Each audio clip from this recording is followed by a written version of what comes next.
A fear of Islam. A fear, an unnatural fear of Islam, yeah? It's a phobia, isn't it? Phobia means fear, yes. I know. But do you think Islamophobia is fearing Islam? Because I'd say Islamophobia is more closely about hating Islam. I don't know hardly anyone that fears Islam, but I do know a lot of people that hate Islam, and they get called Islamophobic. I don't know, because I think there's people that hate it and fear it, because again, hate and fear are two different things. Some people hate it because of its ideology, what it means, blah, blah, blah, blah, blah. Do you know what I mean? It's against their own theology, this, that, and the other. Some people fear it because they think it's going to come over and take over their country and run them out, and they're going to become the lesser number and all the rest of it. They're two different things, bro. We know that's not going to happen, and so do they. No, it's not about whether it happens. It's not about whether... Chrissy, it's not whether it happens or not, yeah? You spoke about fear and what the other word is, yeah? And I'm showing you the difference. Because I'm reiterating that in the English language, words have differentiation. Fear and hate. We both know the difference between fear and hate. Well, okay then. Just like I understand the difference between bias and perception. Yeah, you said fear for Islamophobia.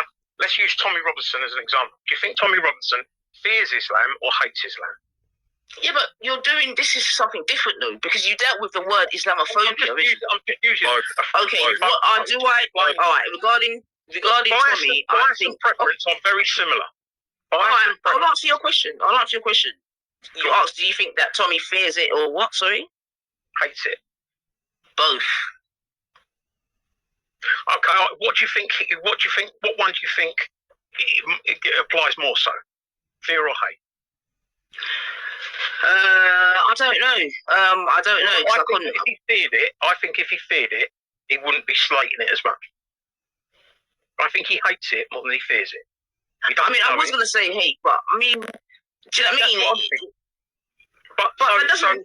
So if he hates it and doesn't fear it, he's not an Islamophobe. But yet, he's probably the biggest Islamophobe out there. That is the definition of the word obliterated, really, isn't it? No, Chrissy. We're both adults, and we understand. Hang on, mate. Let me make my point. We are both adults, and we understand, that an Islamophobe is someone that usually hates Islam more than fears Islam, because I don't think we've got a lot of fear from Islam. Not here. Yeah, and most people are. If they was in fear of it, they wouldn't speak against it, and they're speaking against it, which shows their hate more than their fear, right? But if you want to take the word literally, as we both agree, a phobe is someone with an unnatural fear. But an Islamophobe is usually someone that hates it more than fears it. So we're getting stuck on word salad, like I said at the start, and all I'm trying to say is that basically having racial bias is not being discriminatory. The zebra that joins the herd of zebras to feel safer isn't discriminating against the horses, but it would be discriminating against the horses if it started saying, for instance, zebras, we're better than horses.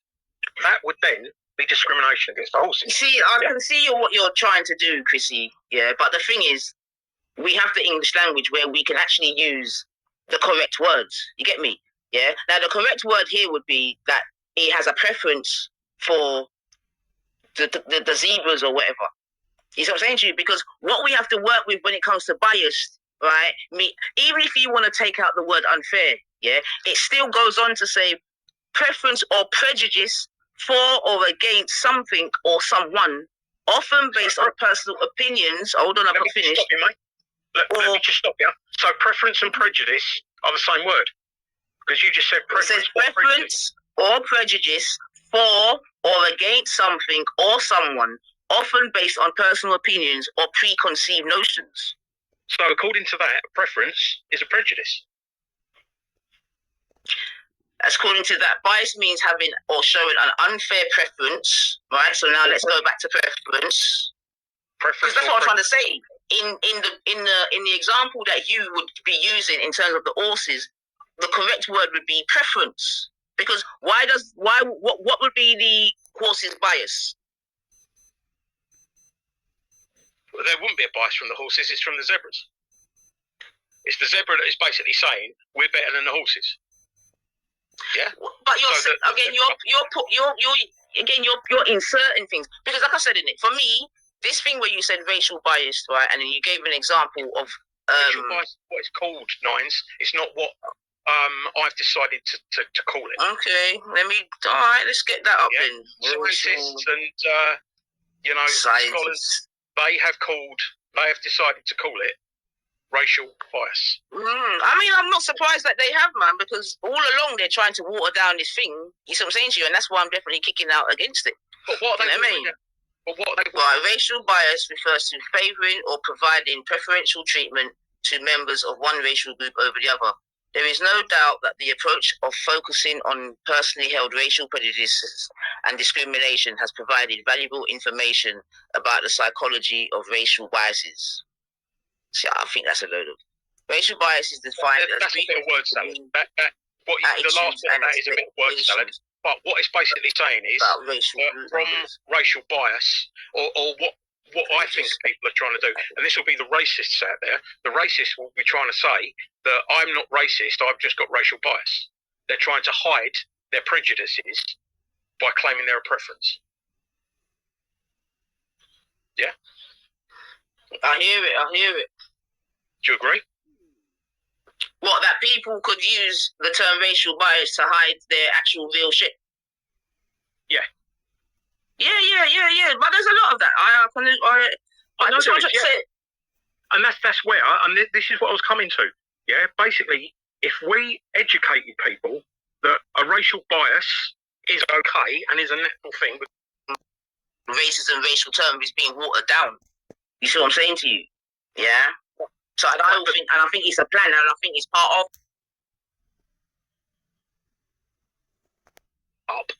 And after a little while, they went back down to the same level of happiness that they were before they'd won the lottery. And they also got a load of people that had been in bad accidents, that had lost limbs and stuff, life-changing accidents. And they asked them, how are you, how is your happiness now after the accident? And those people had a massive drop in happiness, but after a little while, they went back to the same level of happiness. So whenever they're asking sort of big groups of people about happiness, we all have a similar sort of baseline happiness that we will return to, even when we have massively good things happen to, or perceived good things happen to us, like winning the lottery, or really bad things happen to us, like losing a limb.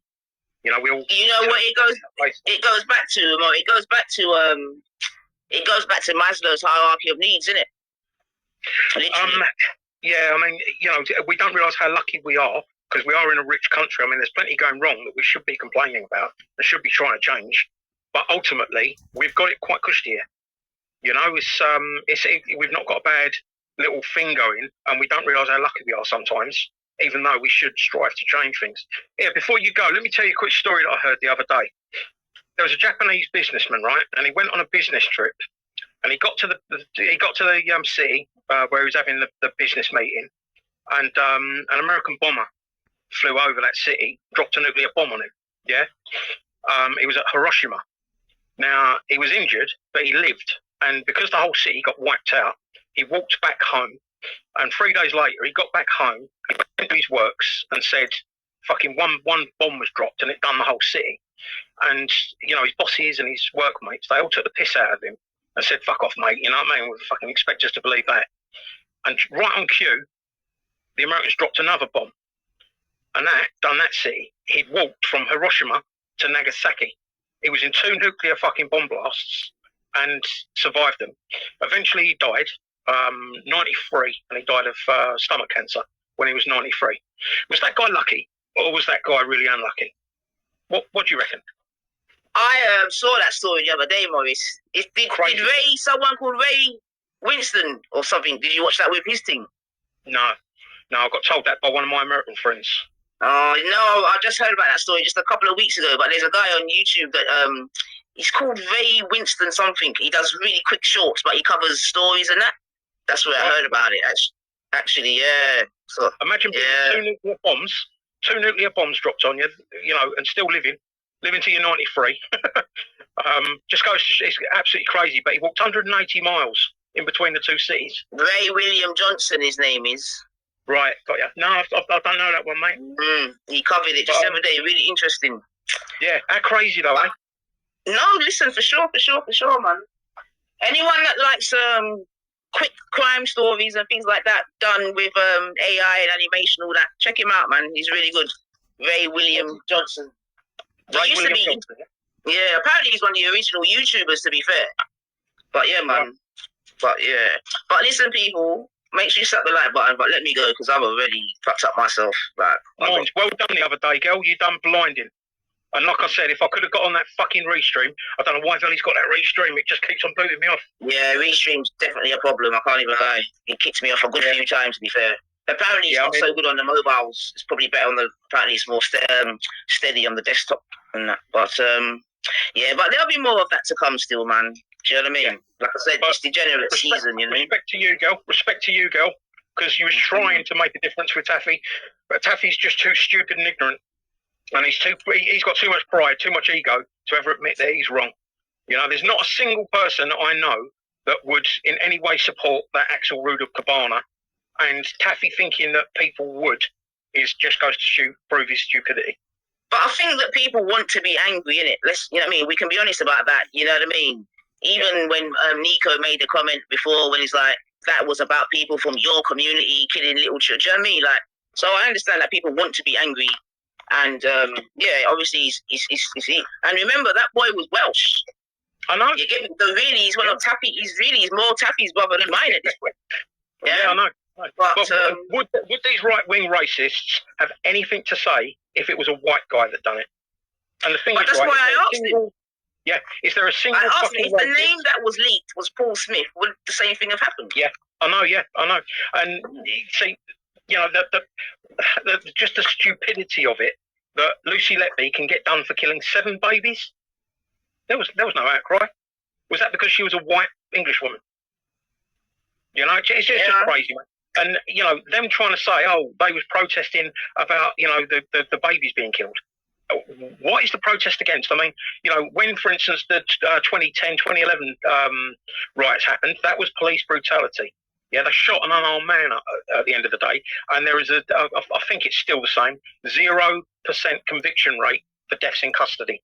Yeah, they've been called institutionally racist on more than one occasion, and we all know that there is a fucking problem. Yeah, that doesn't mean every copper is racist. It just means that something, you know, needs to be changed, and that is something to protest about.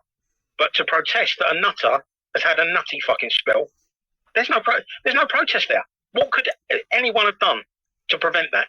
I'll say nothing. You know, apart from maybe luckily fucking catching. Was there any protests when after 7/7? I'm just trying to think. No, I don't think there was.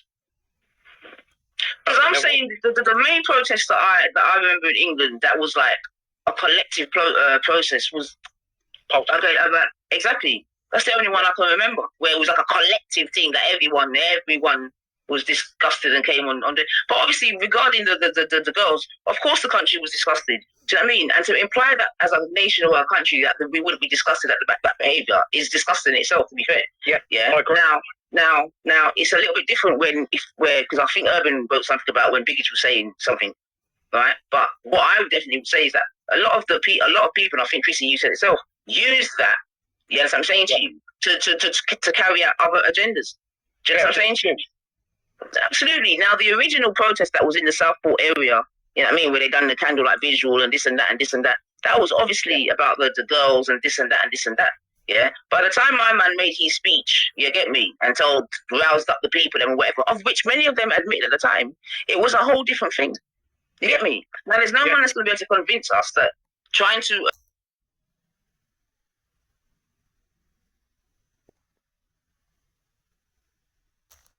hates Islam. Yeah, but